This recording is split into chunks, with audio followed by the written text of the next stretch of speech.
നമസ്കാരം. വാർത്താ നിമിഷത്തിലേക്ക് സ്വാഗതം. ആദ്യം നോക്കാം പ്രധാന വാർത്തകൾ. PMR ഷോ 3ാം സെമസ്റ്റർ പരീക്ഷയ്ക്ക് രജിസ്റ്റർ ചെയ്തതെന്നത് തിരുത്തി മഹാരാജാസ് കോളേജ് പ്രിൻസിപ്പൽ. ആർഷോ റീഅഡ്മിഷൻ എടുത്തത് 4ാം സെമസ്റ്ററിൽ. നേരത്തെ നൽകിയ റിപ്പോർട്ടുകളിൽ ആശയക്കുഴപ്പമെന്നും വിശദീകരണം.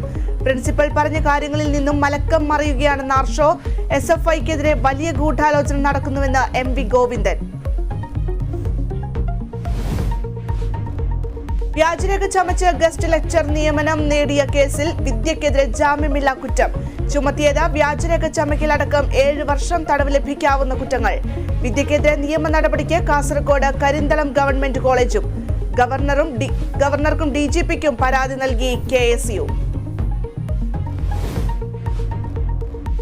കാഞ്ഞിരപ്പള്ളി അമൽ ജ്യോതി കോളേജിൽ വിദ്യാർത്ഥി ആത്മഹത്യ ചെയ്ത സംഭവം ക്രൈംബ്രാഞ്ച് അന്വേഷിക്കും. തീരുമാനം മന്ത്രിമാരായ R ബിന്ദുവും VN വാസവനും വിദ്യാർത്ഥികളും മാനേജ്മെന്റുമായി നടത്തിയ ചർച്ചയിൽ. ഹോസ്റ്റൽ ചീഫ് വാർഡനെ മാറ്റാനും തീരുമാനം. സമരം പിൻവലിച്ച വിദ്യാർത്ഥികൾ.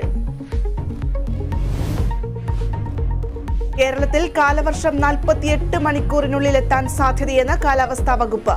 അറബിക്കടലിൽ രൂപപ്പെട്ട ബിപോർജോയ് ചുഴലിക്കാറ്റ് അതിതീവ്ര ചുഴലിക്കാറ്റായി. സംസ്ഥാനത്ത് ശക്തമായ മഴയ്ക്ക് സാധ്യത. തിരുവനന്തപുരം, കൊല്ലം, പത്തനംതിട്ട, ആലപ്പുഴ ജില്ലകളിൽ യെല്ലോ അലർട്ട്. വയനാട്ടിൽ ഉപതെരഞ്ഞെടുപ്പിന് മുന്നൊരുക്കം തുടങ്ങി തെരഞ്ഞെടുപ്പ് കമ്മീഷൻ. കോഴിക്കോട് കളക്ടറേറ്റിൽ വോട്ടിംഗ് യന്ത്രങ്ങളുടെ പരിശോധന. രാഷ്ട്രീയ പാർട്ടി പ്രതിനിധികളും പങ്കെടുക്കുന്നു.